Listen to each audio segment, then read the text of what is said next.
em Mateus capítulo 4, que vai falar sobre a tentação de Jesus. Diz-nos as Sagradas Escrituras que isso aconteceu logo após ele ter sido batizado por João Batista ali no Jordão.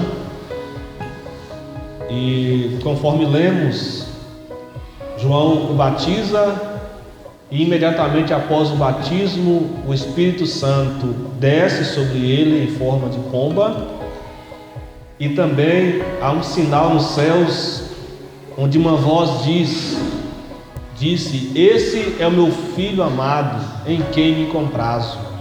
O Pai atestando o seu amor e a sua confiança na pessoa do seu Filho Jesus Cristo, e o Espírito Santo ali o ungindo para que ele pudesse exercer o seu ministério terreno.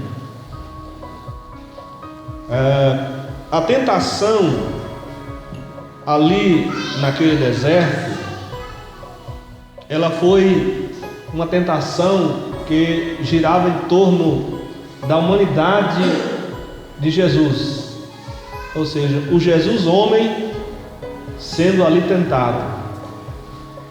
Muita gente diz que ele venceu todas aquelas provas, ele jejuou aqueles 40 dias, porque afinal de contas ele era Deus. De fato, Jesus é 100% Deus, 100% homem, mas ali ele vence, ele enfrenta aquela tentação, ele enfrenta aquela prova na sua total dependência do Pai Celestial, ali representado no Espírito Santo, porque Jesus estava ali como homem e ele foi tentado como homem.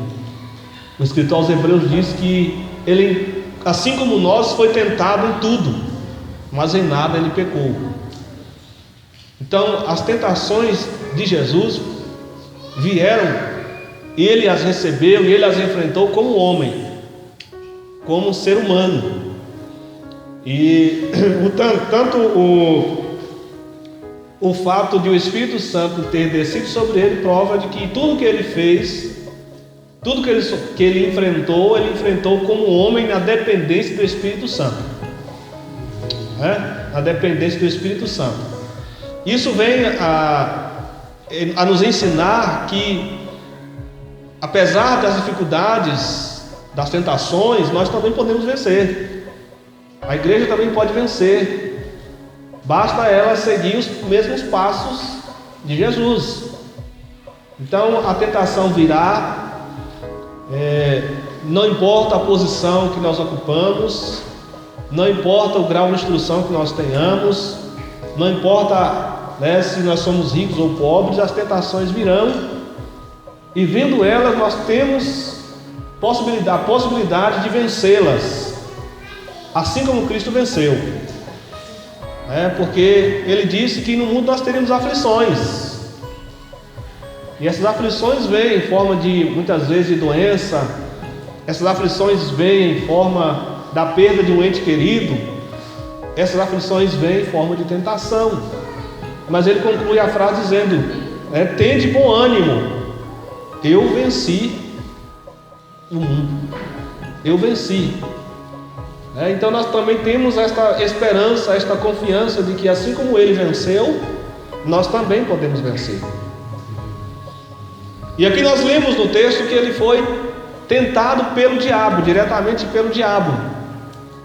Ele foi levado pelo Espírito, conduzido pelo Espírito Santo, mostrando a sua total submissão voluntária ao Espírito Santo. Ele foi conduzido ao deserto, e após ter jejuado 40 dias e 40 noites, ele então sofre as tentações do diabo. E conforme nós acabamos de ler, essas tentações, ela tem uma como é que eu posso dizer, uma tríplice função, uma tríplice atuação. Foram 3 as tentações que o diabo promoveu ali diante do Senhor Jesus. Primeiro ele fala: transforma essas pedras em pão e coma, já que tu é o Filho de Deus. Depois ele leva Jesus ao pináculo do templo, a parte mais alta do templo, e diz: pula, já que tu és o Filho de Deus. Depois ele pega Jesus, leva para um monte alto, mostra todos os reinos da terra, os reinos do mundo, e diz: tudo isso é meu, mas tudo isso pode ser teu, se tão somente tu me adorares, prostrados aos meus pés. Então, 3 tentações. E essas 3 tentações, todos nós enfrentamos. São as 3 áreas da nossa vida que são geralmente tentadas. São as 3 áreas da sua vida que geralmente é tentada. Mas antes de entrar no mérito desta questão, eu gostaria que você abrisse a tua Bíblia aí comigo em 1 João, primeira epístola do apóstolo São João, capítulo 2, versículo 16. E nós vamos entender, o apóstolo vai explicar como procede essas tentações, como elas vêm e o porquê que nós precisamos resistir firmemente a essas tentações. João, primeira epístola, capítulo 2, versículo 16. Eu vou pedir para o pastor Adalto Cortes, por gentileza, para ler para a gente, porque a tradução dele está igual a de vocês, a minha está diferente. Por favor, pastor. Porque todo... Quer usar o microfone? Pois esse 1 João diz assim: porque tudo o que há no mundo, a concupiscência da carne, a concupiscência dos olhos e a soberba da vida, não é de Deus, mas do mundo. Pronto. Os irmãos ouviram bem aí? João fala de 3 coisas. Ele fala da concupiscência da carne, ele fala da concupiscência dos olhos, e ele fala da soberba da vida. Se você observar direitinho no texto de Mateus, capítulo 4, Jesus está sendo tentado nessas 3 áreas aí: concupiscência da carne, concupiscência dos olhos e soberba da vida. E o apóstolo categoricamente afirma que isso não procede de Deus, é do mundo. Isso não procede do Pai, mas é coisa aqui, da esfera humana. Tá? E nós sabemos que o mundo jaz no maligno. Esse mundo, esse mundo que a Bíblia fala, que João está falando, não é o mundo físico, natureza. Também não é o mundo humano, ou seja, as pessoas. João está falando de um sistema mundano, um sistema que funciona à parte de Deus, um sistema cuja sua filosofia é contrária à vontade de Deus. É um sistema de coisas. Então, essas concupiscências procedem desse sistema mundano, desse sistema de coisas que é literalmente contrárias à vontade de Deus. Isso procede do mundo, não vem do Pai, vem do mundo. E o mundo jaz no maligno. O diabo tem uma forte influência no mundo, limitado por Deus, obviamente, mas ele tem controle sobre esse mundo.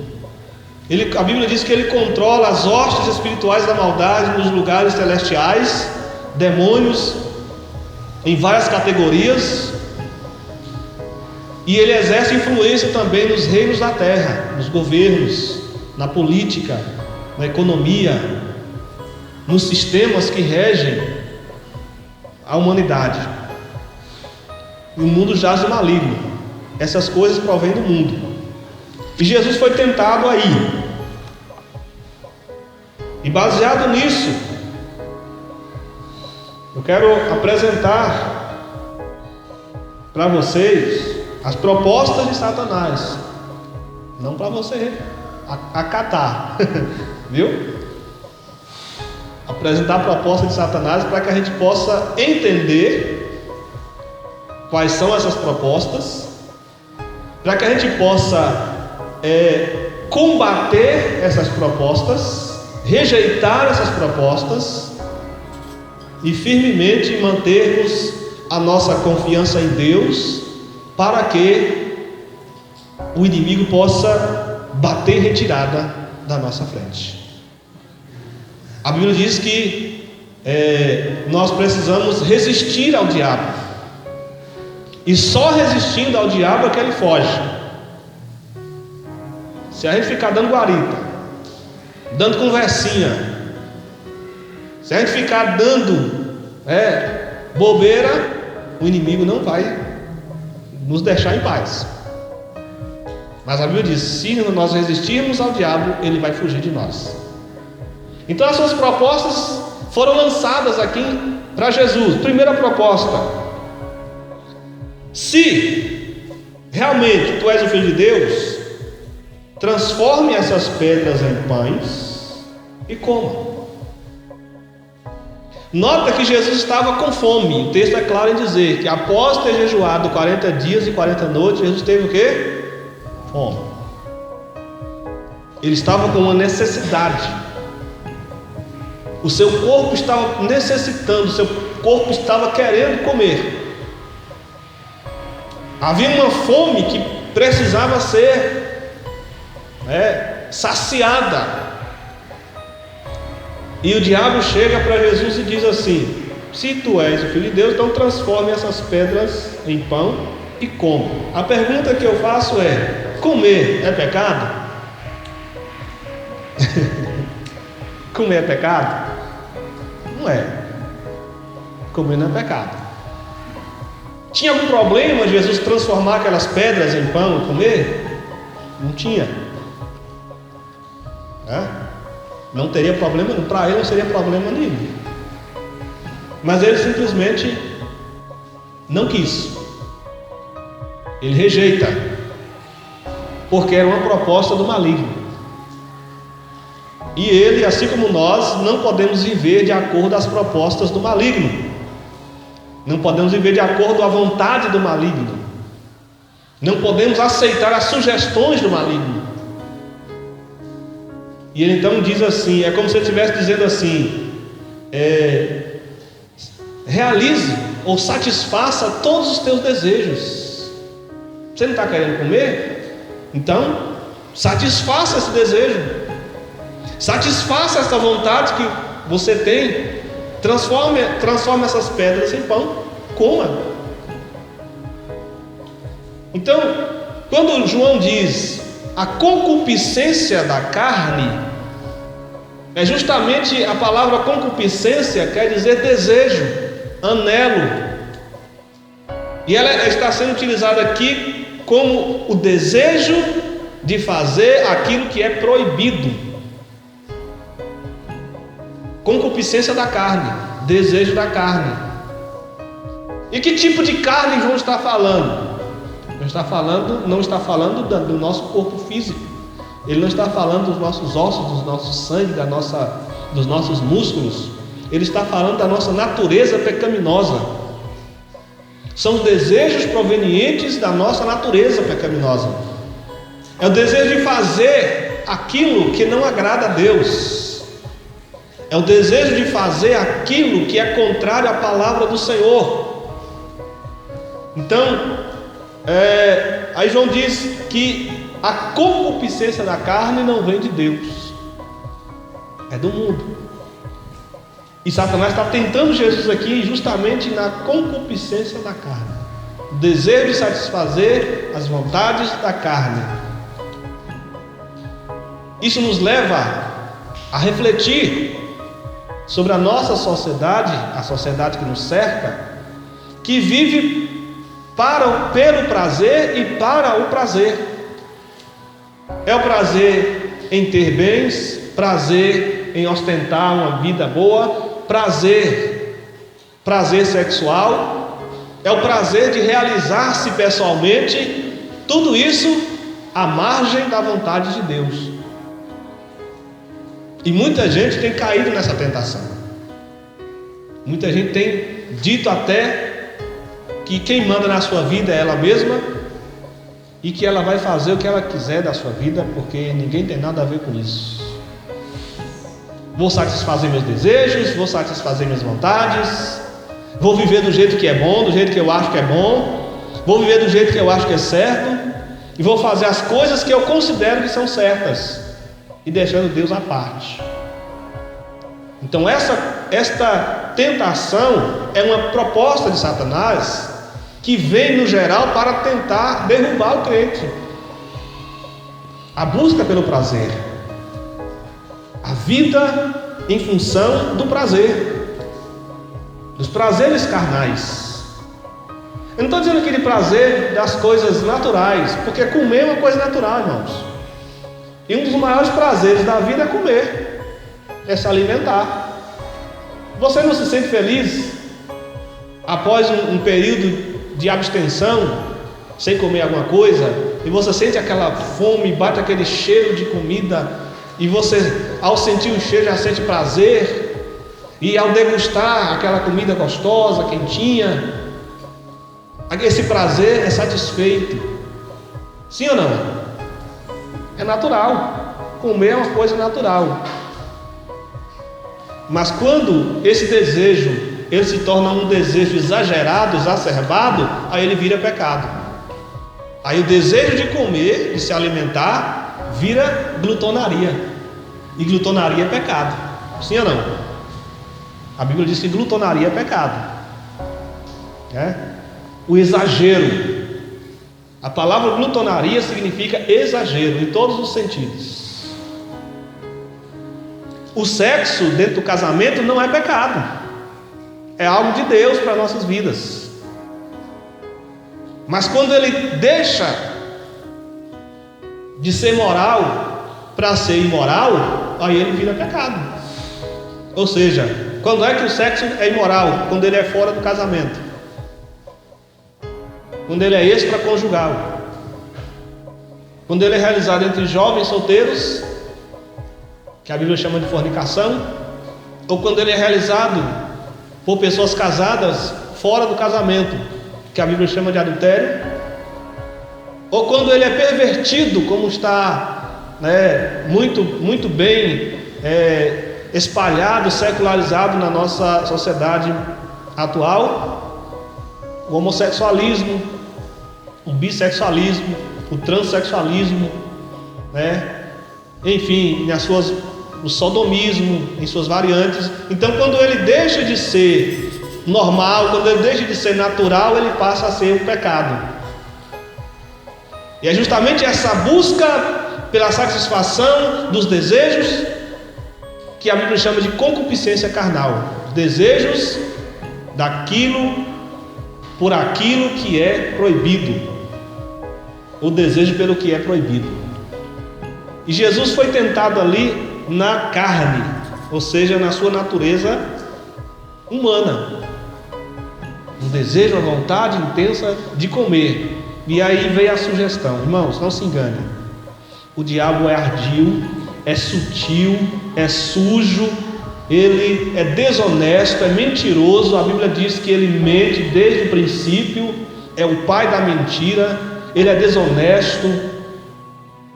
E não se engane não, ele vai atacar você na parte que você for mais fraco, na parte que você, no elo que for mais frágil. Ele vai me atacar, ele vai tentar me atingir, ele vai tentar me derrubar no ponto mais fraco da minha vida. Todo mundo sabe onde o sapato aperta o calo, sim ou não? Todo mundo tem um ponto fraco, todo mundo tem uma necessidade, todo mundo tem uma área da vida onde há uma necessidade de um maior reforço, porque é frágil. Todos têm, desde o altar até a portaria da igreja, todos têm um ponto fraco. E é nesse ponto fraco que nós temos que buscar a força do Senhor para vencermos, porque a tentação vem, e vem de um jeito que parece que vai derrubar tudo, que vai acabar com a nossa vida. Satanás não tentou Jesus ali na área da sexualidade. Satanás não tentou Jesus ali na área financeira. Mas ele tentou Jesus ali na área das suas necessidades básicas, que era o ponto onde, vamos dizer assim, entre aspas, era o ponto mais fraco ali naquele momento, porque o texto diz que Jesus teve fome, e quando ele sentiu essa necessidade de comer, o diabo veio e bateu bem no ponto, bem na ferida. Está com vontade de comer? Então coma, transforma essas pedrinhas aí em pão, coma, entendeu? Concupiscência da carne é uma das áreas principais que o diabo tem tentado a igreja, tem tentado o povo de Deus. Mas o que Jesus respondeu para ele? Usando a palavra de Deus. Aí entra a importância de nós, irmãos, termos domínio da palavra de Deus. Efésios 6 nos diz que esse livro aqui é uma espada. Não é assim, pastor? É uma espada. E por ser uma espada, a gente precisa aprender a manejar bem essa espada. Daí a importância de você conhecer a arma que você tem nas mãos. Jesus disse assim para ele: olha, nem só de pão viverá o homem, mas de toda a boa palavra que procede da boca de Deus. Ele cita o que? Ele cita Deuteronômio. Os israelitas sabiam que melhor do que o maná que caía do céu era o Deus que enviava o maná do céu. Nem só de pão vivia o homem, mas de toda a palavra que sai da boca de Deus.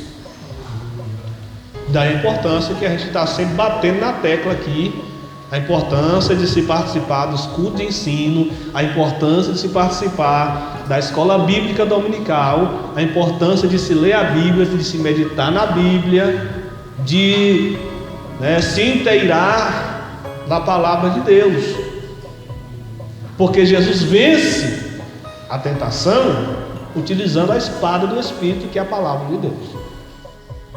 Não tem outro meio, não.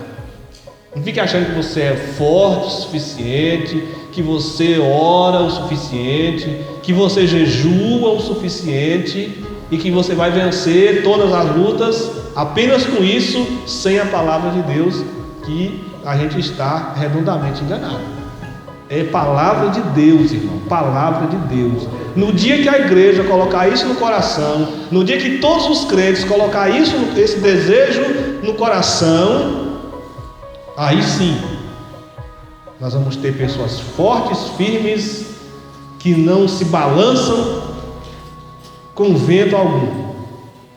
Jesus disse que aquele que ouve suas palavras e pratica, ele é semelhante a um homem prudente que edificou sua casa sobre uma rocha. Vem chuva, enxurrada, tempestade, vendaval, e a casa não cai, porque está firmada na palavra. Firmada na palavra. Muito bem, vamos para frente porque o tempo está acabando. Depois Satanás pega e leva Jesus até o templo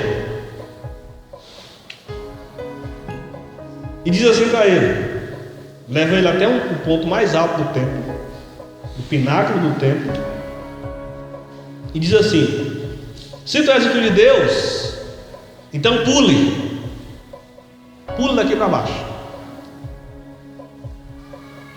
E aí ele vai citar o Salmo 91. E olha que muitas vezes Satanás conhece as Escrituras muito mais do que muitos de nós. Conhece e como conhece.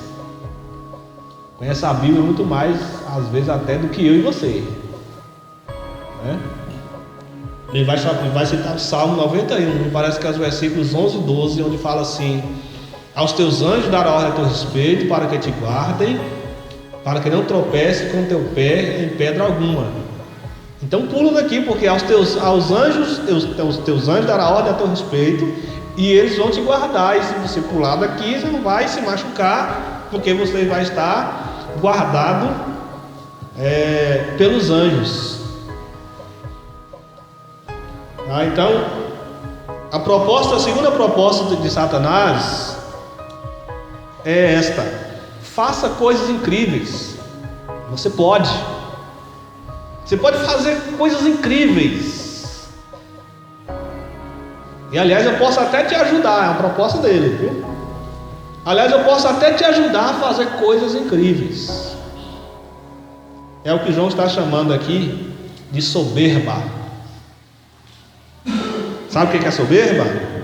Soberba é aquela pessoa que chega e fala: rapaz, eu moro numa casa, tem 3 banheiros, a minha casa tem uma garagem com 4 carros lá dentro, minha casa tem piscina, tem um jardim enorme na frente, minha casa tem 2 andares e tem não sei quantos empregados e tal. Quando você vai ver, o fulano mora numa pensão. Porque assim, eu tenho um negócio, sabe? Eu tenho uma empresa que é uma empresa forte. Você vai ver, o cara não tem um centavo furado. É aquela pessoa que fica se ostentando, dizendo ser aquilo que não é, dizendo ter aquilo que não tem, querendo ser aplaudido por uma coisa que ele não é. Literalmente, isso é chamado de soberba na Bíblia. O termo que foi traduzido por soberba significa isso. Mas trazendo para o lado espiritual, o que é soberba, espiritualmente falando? Nós estamos aqui numa esfera espiritual, porque Satanás é um espírito, e ele nos tenta nessa esfera espiritual, mesmo tentando atingir a nossa humanidade. O que isso significa? Satanás estava dizendo para Jesus: você pode pular daqui, você é especial. Olha, se você pular, você não vai se machucar, porque você tem ordem lá do céu para que anjos te guardem, não te deixem se machucar aqui, nem sequer tropeçar com o teu pé em uma pedrinha, porque você pode, você é especial. Você não é filho de Deus? Então filho de Deus é especial, então pula. Quero ver você pular. Irmãos, infelizmente nós temos visto no meio evangélico muita gente caindo nesta tentação, aceitando essa proposta de Satanás, achando que pode manipular Deus, se vangloriando naquilo que eles pensam ser e naquilo que eles pensam ter. Acham que tem o poder de manipular a vontade de Deus, de manipular o Espírito Santo de Deus. Aí pega Deus pelo coleirinho da camisa, imprensa Deus na parede e diz: eu quero, o Senhor tem que fazer, porque o Senhor é Deus, porque eu sou teu filho, porque isso, porque aquilo.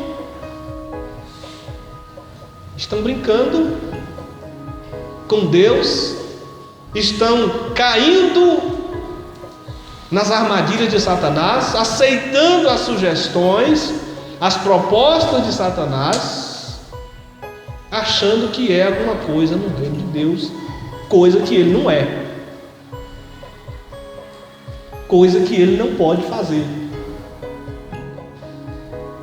Aí Satanás sugere: então pula, porque tem anjos aí para te guardar. Você é especial, você pode fazer coisas incríveis à parte de Deus, afastado de Deus. Os irmãos estão entendendo? Ou está meio confuso? Nós estamos dizendo que Satanás fez propostas para Jesus, e essas propostas elas são gerais, que não se aplicaram apenas em Jesus, mas elas podem ser aplicadas em qualquer era, em qualquer geração, se as pessoas derem lugar para o diabo. É preciso conhecer, porque só conhecendo a gente pode evitar, não é? Só conhecendo a gente pode evitar o erro, evitar o engano, evitar de sermos ludibriados por pessoas de má índole, pessoas comprometidas com Satanás. O conhecimento, ele é muito importante, muito importante. Até uns dias atrás, até um certo tempo atrás, a gente não misturava manga com leite. Lembra disso? Olha, manga com leite é veneno. É o abacaxi. Mas sabe quem inventou isso? Esse negócio de manga com leite faz mal? Foi na época da escravidão. Os senhores escravos, para os escravos não utilizar o leite da fazenda, eles inventaram essa história e leite com manga era veneno, e aí ficou. Até uns dias desse aí. Mas aí o conhecimento veio e descobriu-se que isso aí é um engodo, é um engano. E hoje faz-se suco de manga com leite, abacaxi com leite, de limão com leite, muita coisa misturada com leite aí, porque o conhecimento transforma. Então é preciso que nós conheçamos as artimanhas de Satanás, para que a gente possa vencer. Ele vai dizer, ele vai sugerir que a pessoa pode fazer coisas incríveis, vai sugerir que a pessoa pode manipular Deus. Obviamente, Deus não é homem para que minta, nem filho de homem para que se arrependa. Se está escrito na palavra que aos anjos, tem anjos com ordem a nosso respeito, para nos guardar, para nos livrar, porque tem grande livramento nós temos recebido da parte do Senhor através dos anjos de Deus que estão ao nosso redor, está acampado conosco. Mas isso não nos dá o direito de tentar Deus. Isso não nos dá o direito de colocar Deus à prova. Se Jesus por um acaso escorregasse, por um acaso ele viesse a cair de um alto lugar, aí sim. Mas daí o fato de ele pular, vou pular para que Deus, e Deus vai me guardar, e pula. Não sei nadar não, vou pular nesse rio aqui, o anjo do Senhor vai me guardar. Pula que tu vai para o nado de pedra, lá no fundo do lago. Tentar a Deus. Aí o que Jesus respondeu para ele, não tentarás ao Senhor teu Deus, está escrito. Não tentarás o Senhor teu Deus, ou não tenha ousadia de testar o Senhor teu Deus. Não queira ser o que você não é. Lá no contexto da Grécia, quando João escreveu essa questão aí da soberba da vida, o soberbo era aquela pessoa que vendia gato por lebre, enganosa, propaganda enganosa, aquela pessoa que falava uma coisa que não era, que apresentava, parecia ser uma coisa, mas na verdade era outra, e ela queria ser aplaudida, queria ser louvada por uma coisa que ela não era. E no mundo espiritual, irmãos, no mundo espiritual nós temos visto pessoas aí tentando Deus. Tem gente colocando a mão, isso aqui eu determino que vai ser meu e Deus vai ter que me dar. Aí chega na loja de carros, coloca a mão, determina que isso aqui vai ser meu, Deus vai ter que me dar. Determine que essa casa vai ser minha, Deus vai ter que me dar. Você está entendendo? Pessoas que estão tentando manipular o poder de Deus, manipular a vontade de Deus. E isso é uma sugestão do diabo, porque é uma afronta a Deus. A soberba é uma afronta.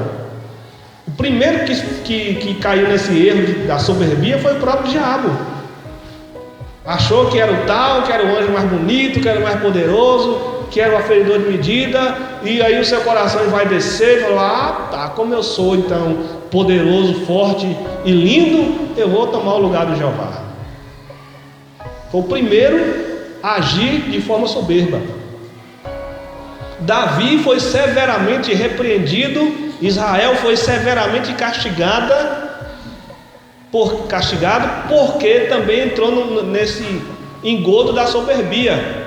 Se você ler primeiro livro das Crônicas, me parece que é o capítulo 21, Davi sentado no seu trono, casona bonita, tal, feita de cedro, um palácio real lindo, o seu reino enorme.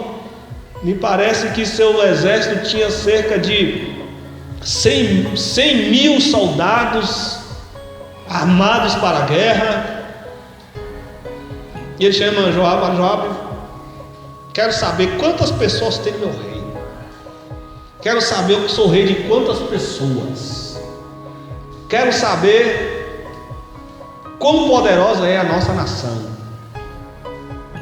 Deus mandou um castigo tão forte sobre Israel e repreendeu tão severamente Davi, que milhares de pessoas morreram com uma praga que Deus enviou. Por quê? Simplesmente porque Davi estava achando que tudo aquilo ali é porque ele era o bambambam da história. Ele achou que porque, eu tenho no meu exército um soldado só que com uma lança matou 300. No meu exército tem um soldado que entrou na cova do leão, matou esse leão. Eu tenho no meu exército um soldado que com uma lança ele matou um gigante. O próprio Davi era famoso por ter enfrentado Golias, o gigante. Muitas e muitas vitórias Deus tinha dado a ele. Só que ele se esqueceu de que as vitórias que ele recebeu não foram pela força do seu braço. A vitória que ele recebeu foi pelo poder de Deus que estava em sua vida. Ele se esqueceu disso. E quando a pessoa se esquece de quem é Deus em sua vida, ela acaba se tornando uma pessoa soberba. Quando eu me esqueço de quem é Deus em mim, o que Deus faz em mim, eu me torno soberbo, porque aí eu fico achando que eu faço isso assim porque eu sou bom.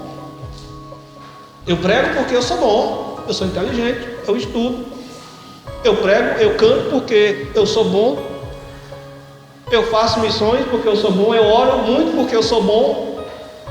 Eu vou nos hospitais porque eu sou melhor que os outros que não vão. E esquece de que é Deus quem faz isso em nós.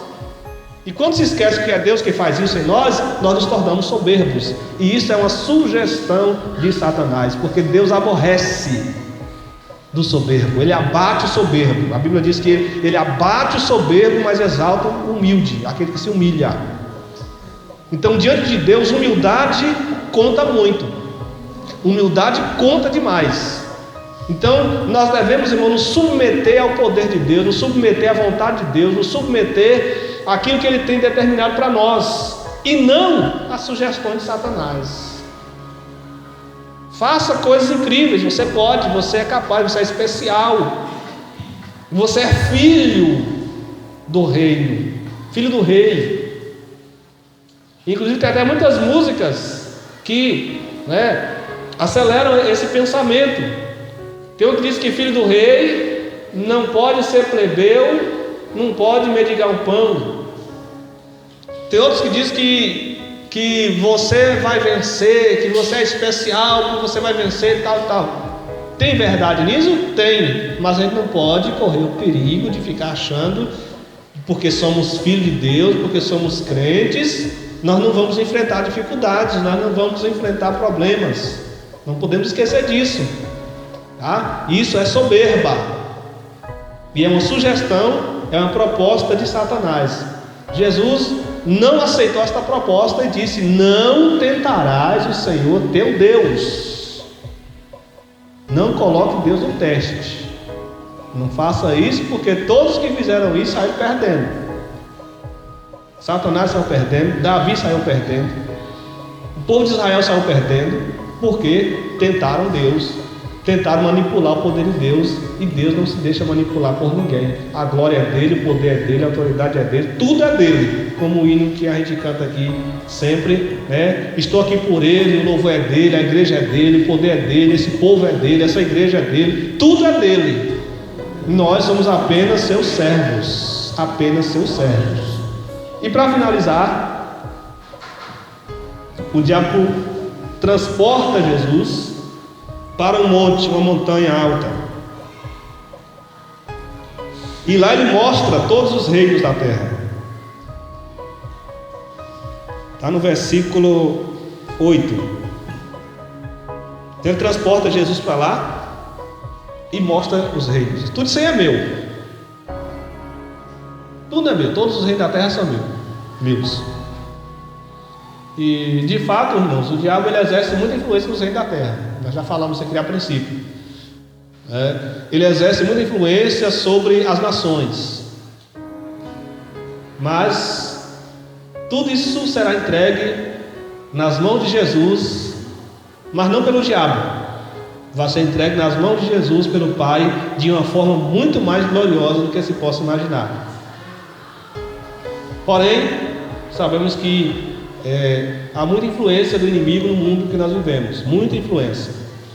E ele fala assim: todos esses reinos são meus, eu vou dar todos eles para você, se prostrado me adorares.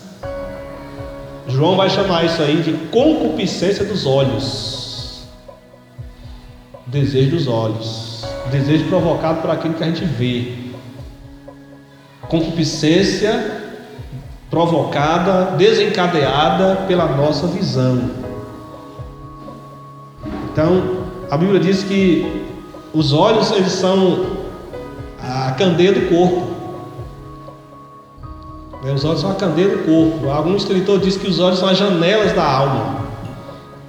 Tudo que nós absorvemos, tudo não, mas boa parte do que nós absorvemos do mundo exterior para dentro de nós vem através da visão. Através da visão. Então, João está dizendo que a concupiscência dos olhos também não é de Deus. Ou seja, esse desejo de suprir as nossas necessidades com as coisas que a gente vê. Então a proposta é a seguinte: preencha a sua vida com coisas, pessoas e atividades. Isso é o suficiente para você preencher a sua vida. Há um autor que diz que no ser humano existe um buraco, existe um vazio que é do tamanho de Deus, só Deus pode preencher. Mas a sugestão de Satanás é: preencha esse vazio com bebida, preencha esse vazio com mulher, preencha esse vazio com jogos, preencha esse vazio com drogas, preencha esse vazio com seu emprego bom, preencha esse vazio com dinheiro, preencha esse vazio com a satisfação das suas necessidades, com a satisfação dos seus desejos. Então, deixa Deus de lado, preencha o vazio com essas coisas aí. Tudo isso aí eu posso dar. E é um engano, é um engodo, porque somente Deus pode preencher completamente a nossa vida. Essa foi a última e uma das que foram repreendidas com mais severidade por Jesus, quando ele fala assim, quando Satanás fala assim: tudo isso será teu, se prostrado me adorares. Jesus diz assim: basta, Satanás, basta. Em outras palavras, cai fora, Satanás, porque está escrito: só a Deus adorarás e somente a Ele servirás. Adore somente ao Senhor seu Deus, sirva ao Senhor com absoluta inteireza de coração. Está escrito em Deuteronômio também. E o texto diz que imediatamente Satanás desapareceu. Concupiscência dos olhos. Eva pecou porque viu a árvore que era boa para se comer, comeu. Ló pecou porque viu as planícies de Sodoma regadas por rios, por riachos, por árvores, e aquilo encheu os olhos de Ló e ele foi para lá, quase morre por causa disso. A Bíblia diz que Siquém viu Diná, filha de Jacó, gostou dela, desejou e estuprou a menina. A Bíblia diz que Davi olhou para Batseba tomando banho, desejou, adulterou com ela, cometeu um homicídio, e a espada nunca mais saiu de sua casa. Pela concupiscência dos olhos, muitos têm perdido a sua alma, muitos têm perdido a sua salvação, muitos têm perdido a sua comunhão com Deus, porque estão se deixando levar pelas coisas que Satanás está lhe mostrando na TV, na internet, nos livros, na rua, nos amigos, no celular. Estão se deixando perder, tentando encher, satisfazer seus desejos mais sórdidos através de imagens que são projetadas para dentro da sua alma. E Satanás, irmãos, ele promete muitas coisas, muita gente até tem se vendido a ele em troca de sucesso. Quantos cantores hoje a gente já ouviu falar que tem pacto com Satanás, venderam sua alma ao diabo em troca de dinheiro, em troca de sucesso? E ele disse que tudo isso é teu, eu te dou. E ele tem dado fama, tem dado dinheiro, tem dado prestígio, tem dado sucesso, tem dado muitas coisas a muita gente aí, só que na hora de cobrar, ele cobra com juros e correções monetárias. Ouçam o testemunho de algumas pessoas que se envolveram com Satanás para você ver. Ouçam o testemunho por exemplo, o que é mais conhecido, do ex-bruxo tio Chico, hoje é pastor Francisco, para você ver. Ele vai dizer que ganhou muito dinheiro, ganhou muita fama, muito prestígio, mas chegou um momento em que Satanás, o demônio a quem ele servia, lhe obrigou a ter um caso amoroso com uma cachorra. O demônio lhe obrigou a matar seu filho. Ele disse que ele deu um tiro de escopeta no peito do seu filho. Pela misericórdia de Deus, o menino não morreu. Leia os livros de Daniel Mastral, que é um ex-satanista, e veja o que ele perdeu. Leia os livros da doutora Rebecca Brown, e vocês vão ver quanto se perde ao se envolver com o diabo. Isso é para as pessoas que se vendem a ele, mas tem aquelas pessoas que se deixam influenciar pelas coisas que ele promete.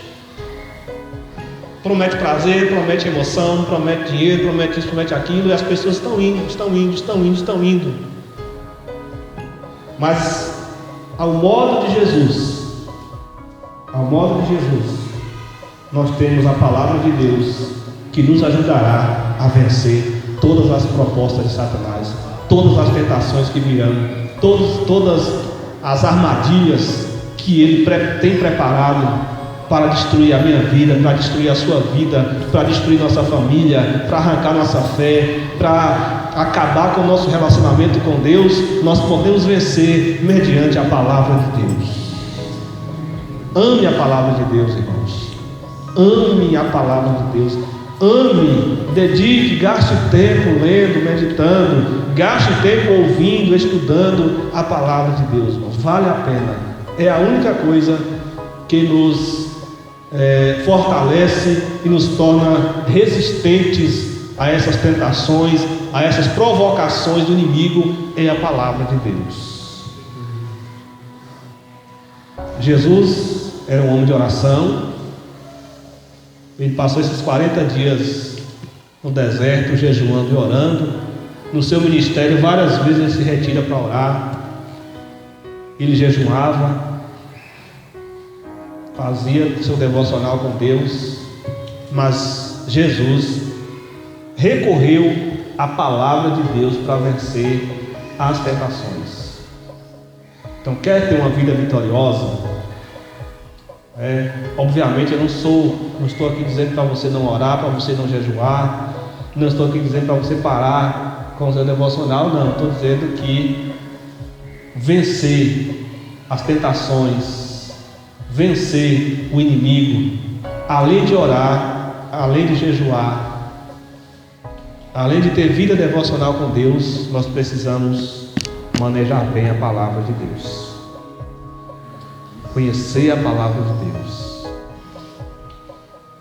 confiar nela, porque ela é a palavra de Deus.